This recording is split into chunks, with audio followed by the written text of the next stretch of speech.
Welcome to Self-Represented in Family Court. Your host, Tracey Bee. That's me. So, here we discuss strategies. Yes, strategies and how to use them to get the results you want in family court. If you're self-represented, pro se, pro per, or if you have an attorney and you just need to know what it takes to get through this complex family court system we have, this is the place to be. We discuss strategy. We discuss tactics. We discuss tips and tricks. We discuss techniques. We discuss secrets. We discuss it all. Whatever it takes to get you the strategy that you need, that's it. That's here. That's what we do.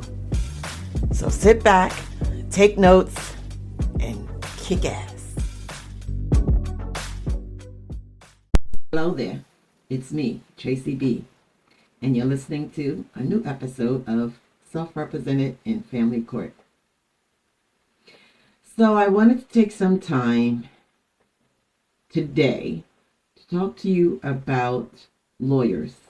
Yes, I know this is a pro se show, but some of you are actually represented by lawyers, considering being represented by lawyers, or have worked with lawyers and are still curious about their tactics, their ethical rules or behaviors, their professionalism, their strategy, the list goes on. So I recently had a minor exchange with someone about what lawyers do that's considered unethical. And the topic came about because the lawyer did this. The lawyer reached out to not their client, but the opposing counsel's client. And I think she said it was at midnight, to text her to let her know that the next day they had a hearing, that at that hearing that she would not get or win anything at the hearing. And that specific part of I'm summarizing things, but that part of the exchange, the discussion that this woman had, sparked a lot of responses from people about how unethical that behavior was of the opposing counsel to do that. And, it actually invoked some curiosity in me because, I'm a lawyer, as you all know.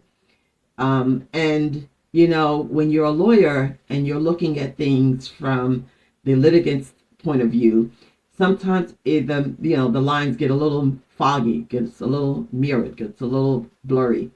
But when you change positions, as I have, and you become a pro se advocate and family court strategist, you start to see things from their perspective a little differently. I can't help but to see a lot of the things that people talk about that they question about, what lawyers do or don't do, whether it's unethical, unprofessional, lacks courtesy, it's deceptive. I mean, I can keep going on, but I'm not. So now that I'm in this role, I kind of can relate a little better. It's a little easier for me to see where they're coming from. And it helps. It helps me to help my clients, first of all, and it helps me actually come up with things that I can address for you so that you're fully informed. So, that actually sparked this week's topic. But I just wanted to back up a little bit and let you know exactly what the comments were in response to this woman's story, or that specific part of her story about the lawyer, the opposing counsel, reaching out to her, texting her at 12 o'clock at night. First of all, yes, it is unethical when she had an attorney. So it is unethical for an attorney to contact someone else's client when they know they're represented by an attorney. They should not be directly contacting that person. However, this particular woman said that her attorney was actually CC'd, not CC'd, what is it? I guess it was like a group text. So her lawyer was aware of the fact that the lawyer reached out to her, and the lawyer didn't have a problem with that. I think that's odd. I think that's really odd. I don't know if she really meant that they texted her or if it was an email. And yes, it does make a difference. An email, you get to read that whenever you want, even though a lot of us have our emails um, notifications on our phone. It's still different than receiving a text message. I don't understand under what circumstances would a lawyer need to have the another lawyer's or opposing counsel's client's telephone number to actually text them. Not to say that they wouldn't have the phone number, but to use it in that manner is just very problematic. I would never do that. But again, I don't believe 100% everything of what anybody says. And I'm sorry, I'm not implying that everybody lies, but I do know after being in this field for more than 20 years that people tend to leave out important facts, or they sort of tailor facts to fit their agenda, whether that is to get some reaction out of people, to gain some advantage, whatever it is. So I don't necessarily believe that the lawyer actually texted her and her lawyer this information at 12 o'clock at night. Now, an email, maybe. I can see a lawyer doing that. At 12 o'clock at night, well, there's a lot of reasons why a lawyer would do that. But what I want to say, and someone actually gave me pushback about this particular statement I'm about to make. This is what I know to be a fact. There is no state that has ethical rules that dictates when a lawyer should reach out to an opposing party or opposing counsel. I have yet to see any state that actually specifies that it is unethical practice to text a opposing party or opposing counsel's client at 12 midnight. And yes, someone actually gave me pushback about that. Yes, a judge told me in North Carolina, my case is in North Carolina, and a judge told me that the other lawyer reaching out to me at 4 a.m. is unethical. Now, the judge might have said that. Again, I don't believe everything anybody tells me. That's just the strategist in me. I just don't believe that. I'm always asking for context. And I guarantee you 90% of the time when I ask for context, they change the facts around a little bit. And exactly the way I, imagine they would. So this other woman said, oh, yes, you don't know what you're talking about, Tracey Bee, because I had a judge in my case tell me that opposing counsel reaching out to me, I don't know if she said opposing counsel or her counsel, reaching out to me at 4 a.m. in the morning was in fact unethical. Now, the judge might have said that. The judge could have said that. But for the judge to say that doesn't mean that it's actually in the rules that makes it unethical by law or by regulation or by rules or by mandate or whatever it is that governs the lawyer in your specific jurisdiction. So, yeah, the judge might have said that. The judge might have used that term, but might have meant unprofessional, because it is unprofessional. They're not the same. They're not the same. Yes, it's unprofessional, it's tacky, it's all of those things, but it's not necessarily unethical. Not unethical in the sense that I use the word unethical. Unethical to me means there are specific rules that says lawyers should not do this. And there are rules, those rules are publicized somewhere. Their lawyers know these rules. They're not vague, they're not hidden, they're not complex. It's really simple. Lawyers should not do this. That's what I mean by unethical. There's unethical rules. Now, lawyers can be unethical just like anybody can be unethical. Anybody could be immoral. If you mean unethical in that sense, maybe the judge meant that. Immoral, maybe.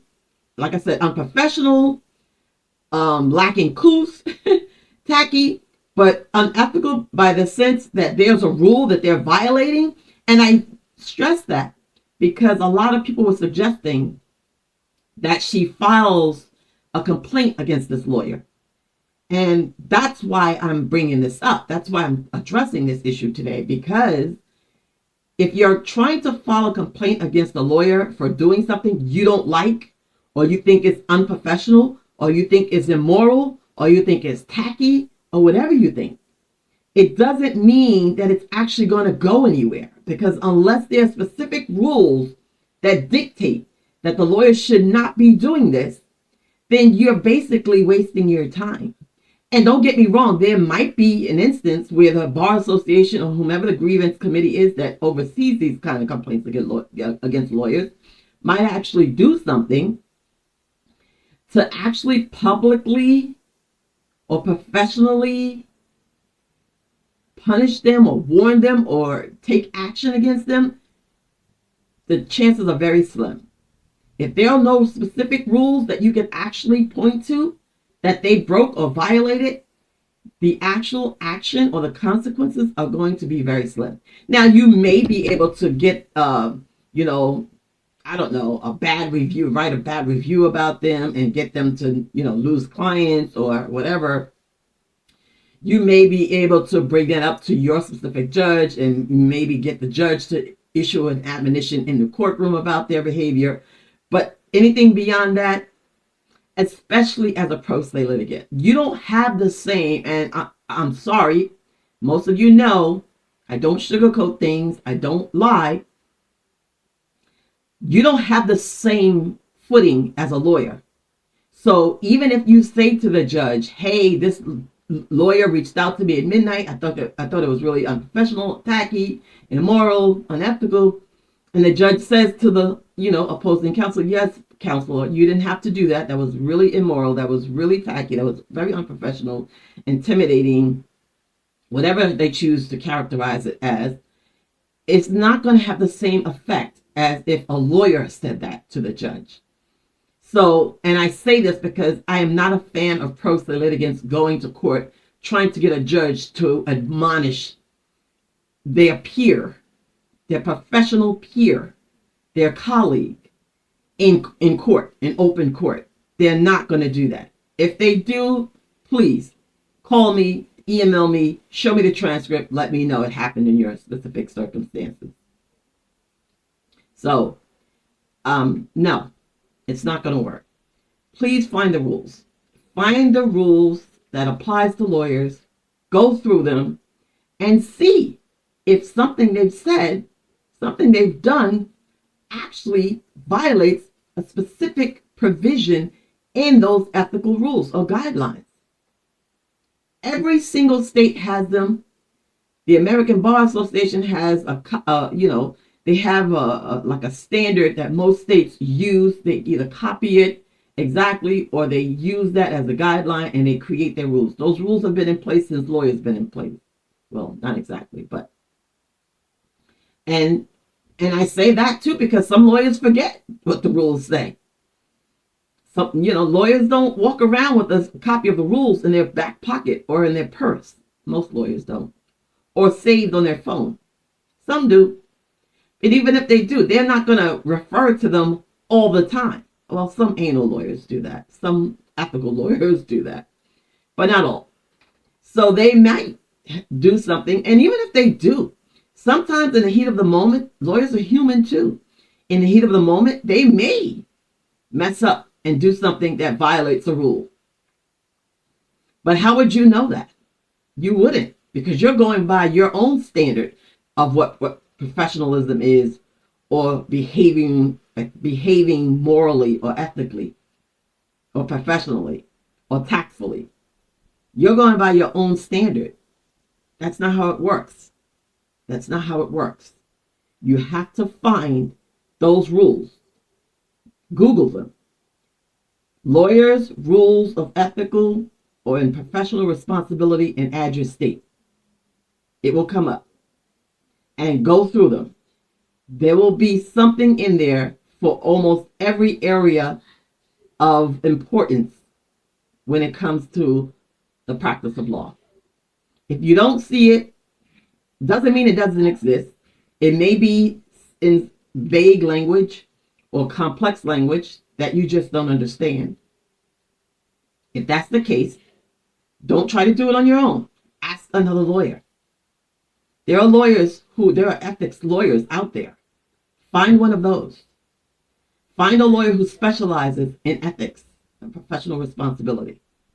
They're not as easy to find as family law attorneys, but they're out there.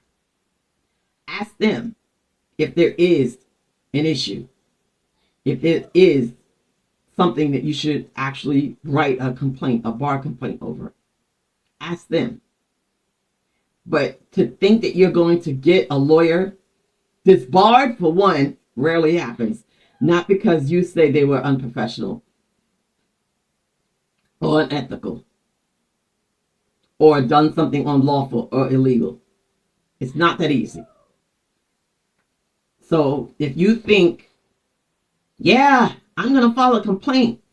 I'm going to file a complaint because texting me or calling me at 12 o'clock at night, it was only meant to intimidate me. It meant to shake me up so that I would be unprepared for the hearing tomorrow so that I'll mess up. Well, that's par for the course. That's the game. Yeah, family court is a game. It's a game of chess. So if that is your thinking, you might want to rethink that.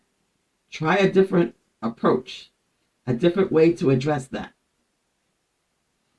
So the lawyer, this woman's lawyer, representing her, actually acquiesced with this lawyer reaching out to her client with that. You're not going to win anything. You're going to lose tomorrow. I don't know what the language is. Again, I don't believe everything everybody says, but that's what she said, the lawyer said. You're not going to get anything you're asking for. You're going to lose. So she said her lawyer was okay with this. Again, I don't necessarily believe that. Maybe she was. Maybe she was okay. Maybe she did acquiesce. Maybe she did give the impression that this was okay for this opposing counsel to do that. Maybe she wanted her client to think that she was okay with it, but she actually had a discussion with the other attorney about it. Maybe she didn't. Maybe she had a whole strategy to bring that up in court. Maybe. I know, and I did say this to this woman, that if your lawyer told you that it was okay for opposing counsel to reach out to you directly via text message, I wouldn't worry so much about the other lawyer. I would be concerned about my own lawyer. Because yes, lawyers' primary role is to advocate for you in court and in your case. But some of what your lawyer's job should be ideally, is to put you in a position where you're not going to be vulnerable to the games and the tricks and the techniques of the opposing counsel. And because that's what it is. If the opposing counsel did really reach out to her, it was a technique to actually intimidate her, to frazzle her, to get her off track so that the next day at the hearing, she would be off topic. She would lose focus. She would be distracted. And any lawyer of yours that recognizes this should actually prepare you for all of that. This woman said her lawyer didn't prepare her at all, let alone for the games that this opposing counsel played against her. She didn't do that. So again, I said to her, well, never mind what opposing counsel did. You have issues with your own attorney. You should stay focused on that. And you know what's interesting? A lot of people will do that. They will stay with an attorney knowing that seeing all these red flags. They will just stick it out. And I get it, because from a strategic point of view, sometimes you have to. Sometimes your options are limited. And I didn't get into that with her because, I wasn't having a conversation with her. If I did have a conversation with her, though, I would have brought up all these questions to her. I would have made it clear to her that her own strategy, never mind if you have a lawyer, your own strategy should be to question every aspect, every facet, every layer of your case to make sure it aligns with what your overall goals are, knowing everything you need to know about the family court process. That's exactly what I do. That's what my focus is, to ensure that you make decisions that are not necessarily going to align with anybody else. Somebody else can tell you you're a fool. for choosing to stay with this lawyer, not knowing that you have an overall strategy for doing that, not knowing that you've explored all options, that you've acquired all the information you need to acquire, that you're well aware of every single thing that's going on in your case, and you're consciously choosing, you're intentionally choosing to stay with the lawyer that you have, despite all these red flags that someone else might consider red flags and a reason to fire this lawyer and move on to somebody else. That is for no one else to tell you. Now, what I did say, and what I say to most people, question your own lawyer. Question whether or not you should proceed with this lawyer, with this current lawyer. Question your intention for this lawyer. Actually take some time to see if you're staying with this lawyer is part of your overall strategy and how you see the results, the end results turning out. That's what your job is. Because never mind what opposing counsel does. Your lawyer is supposed to be your teammate. You're supposed to be working together as a team. Yes, as a team. There are ways that you have to ensure that your lawyer is actually aligned with your goals just as you are. So never mind what this opposing counsel has done. Yeah, it matters. But I'm not mad at a lawyer who does that, honestly. I'm not mad at a lawyer who reaches out and says, I wouldn't text anybody. I wouldn't text any client of another lawyer. I wouldn't, as an attorney. I wouldn't do that. If I was involved in a case and I was representing someone and the other party had an attorney, I would not, under any circumstance, text. Even if my opposing counsel told me, hey, it's okay to text my client, I just wouldn't do that. I never did that. I never felt comfortable doing that. Now, texting a pro se litigant who happens to be the opposing party, that's different because there's no attorney that I can text in lieu of that person. But for me to directly text the client of another attorney, of opposing counsel, I would never do that. Email, yes, but it would be a CC. It would be a chain. It would be a group email where I'm emailing everybody, not just the client, the opposing party, in other words. But again, never mind that.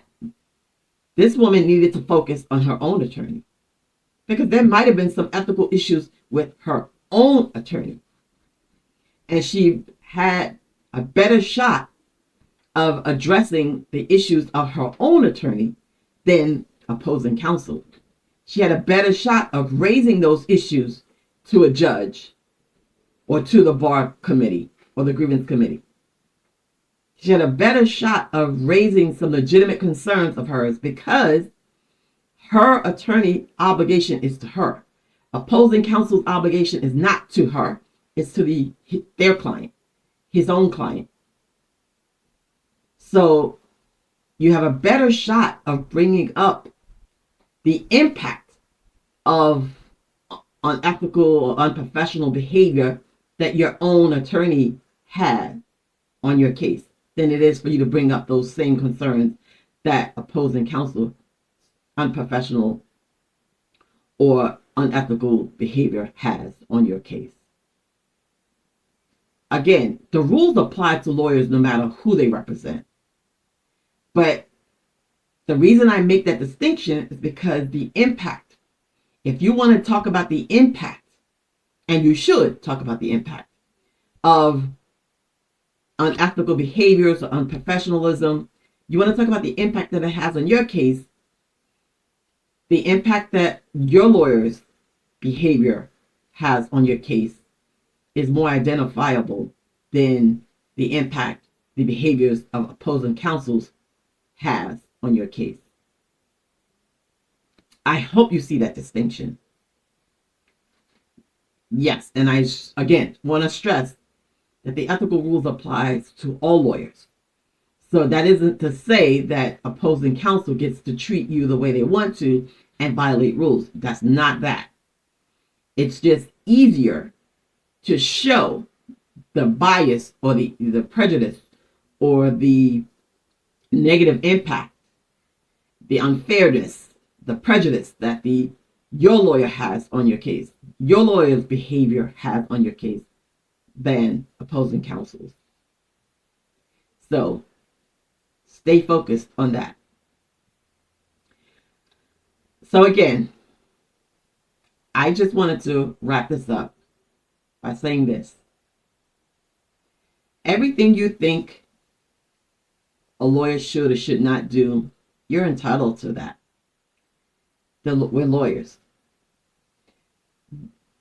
I don't know about in 2025 anymore, but I know 30, 40 years ago, lawyers used to be very esteemed. I know that's changing a lot now, especially in the family law field.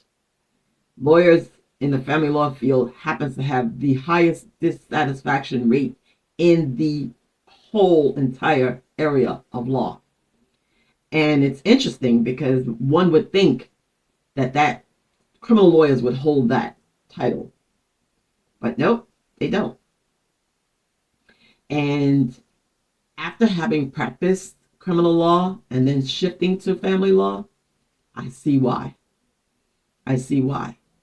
It's not just the lawyers. I think lawyers are well-intentioned. I think family law attorneys are well-intentioned. Not all of them. Not all of them. Some of them have very good intentions. And they pride themselves on being professional, on administering their services in the best way possible, great advocates, very competent, very professional. But a lot of times, because of all of the emotions and all of the issues, and all of it comes into play in family law cases. And it affects lawyers too. Lawyers will start out, having every intention to do the right thing by their client. And somewhere along the line, the opposing counsel, the judge, the guardian ad litem, even you as their client, rubs them the wrong way, turns them off, pisses them off, discourages them. Anything can actually happen to change that lawyer's direction, to change that lawyer's mindset, to change that lawyer's whole strategy to one that does not align with their client. And sometimes lawyers don't even see themselves doing it. I speak from personal experience. I can name a few clients of mine who were nightmares. And so I was not inspired to go as hard as I do for any other client. They were rude, they were dismissive, they were nightmares. They were nightmares. And so, no, I didn't have the energy. I didn't have the mindset. I didn't have the enthusiasm anymore. And it wasn't a conscious thing. I'm human. We're all human. And yes, there are other ways that lawyers can deal with that. They can say, you know what, I don't want to do your case anymore. But sometimes it's easier to just, ride the wave, get it over with, get it resolved, And whether that is the right way to handle it, that's not for me to say. I try not to judge people who are dealing with, challenges and stress and obstacles and, difficulties the way they do. I try not to judge. I will say that there are better options than, putting your client or putting their client in a position where there are cases in jeopardy because of that. But again, when your back is against the wall, there's no telling. And I'm not making excuses. I'm not. I'm just explaining. I'm understanding why or how some lawyers get there. So yeah, you're going to be inclined to file complaints against your lawyer, the opposing counsel, even the judge, because something they did is considered unethical, unprofessional, tacky, immoral.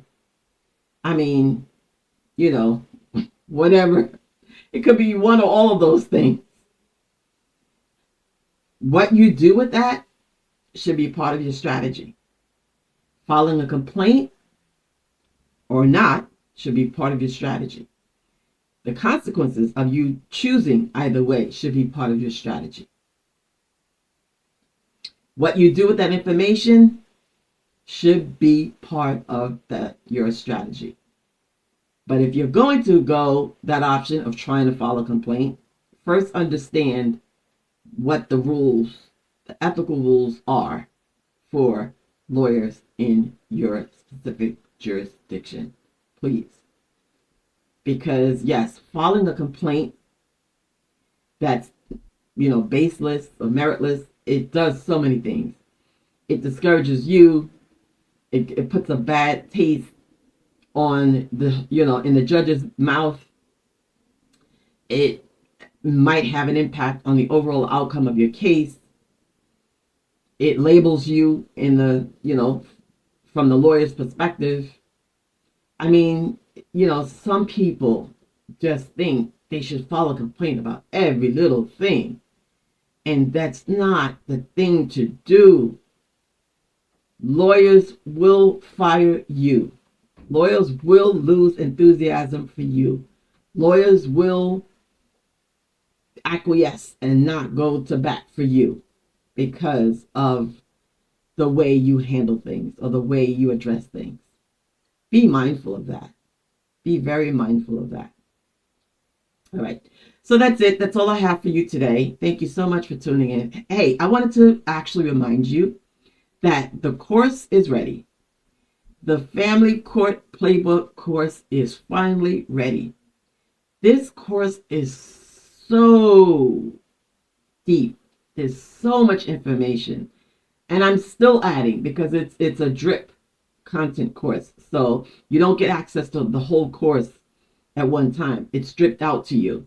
Even though it's self-paced, it's self-study, you won't see all of it. So I'm still actually adding things to it. But the first couple of modules are done.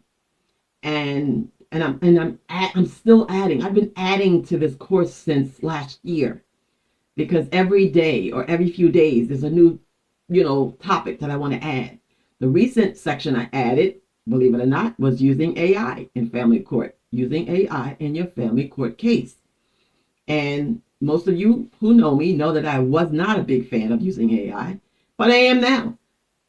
However, with a lot of caveats, and that is that you know exactly what you're doing. You have to know exactly what you're doing.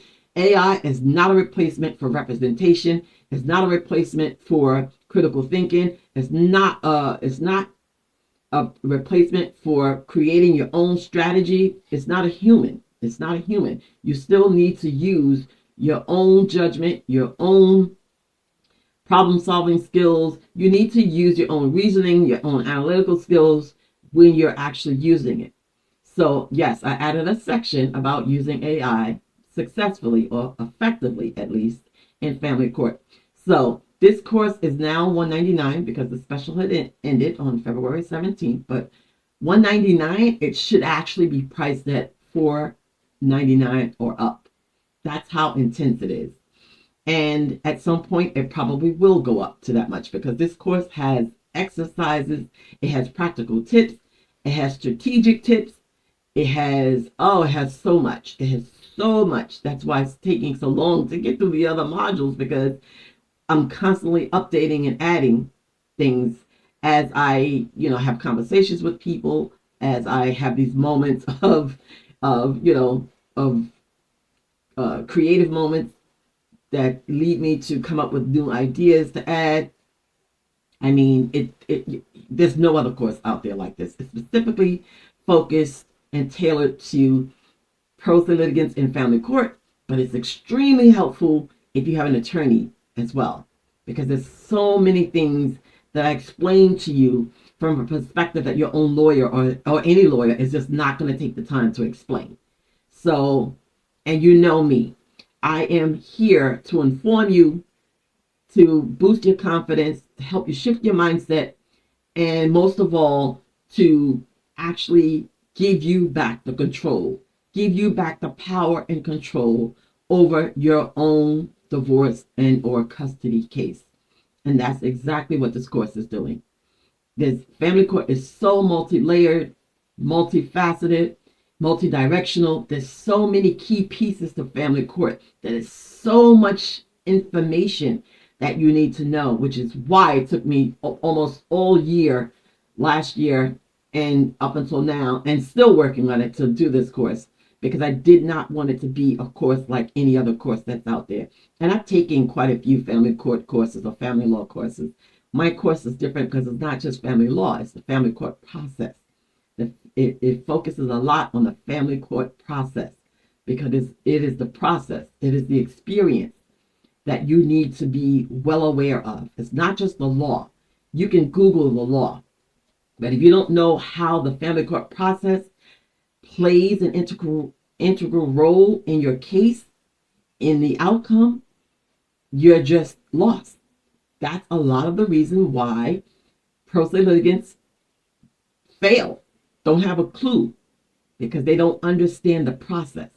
You can Google the best interest of the child factors and get an idea of what they are and how they apply to your case. But you need to know why the judge uses them, why the judge deviates from them, how the judge really used them in court. You need to know the process. You need to know what their thinking is when they're applying those. You need to understand that. And that's what this course, things like that, is exactly what this course is going to cover. So again, it's $199. I don't know how long it's going to be $199. It is going to go up, but right now it's for $199. So it's best to get in there while you can. If you don't have a lawyer and you want someone to explain almost every aspect or facet of the family court process, this is it. Because with that $199, you get a live call. I do a live call twice a month to go over the content in the course. I can't talk to you about your case, but I can explain some of what I'm talking about or what I'm referring to in the course. And that's free. That's included in your price of $199. So again, it's self-paced, so you can have access to it as long as it takes you to, you're going to have lifetime access to this course, this specific course. But yeah, if you want to get in on it, if you're new in your case, if you've been in family court for months or years, if you're done with family court and you just want to reflect back to see what mistakes you might have made or mistakes that were made by key players or by the system itself, this is the course for you. I cannot stress that enough.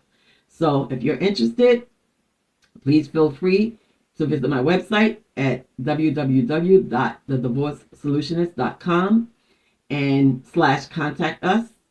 And, let me know what it is you exactly you want to know, you need to know, or if you just want the link to sign up, just let us know. Thank you so much for listening. Until later, bye. I want to thank you for joining us here at Self-Representing in Family Court, where we discuss all things strategy in family court. Join us next time. Until then, visit us at www.thedivorcesolutionist.com.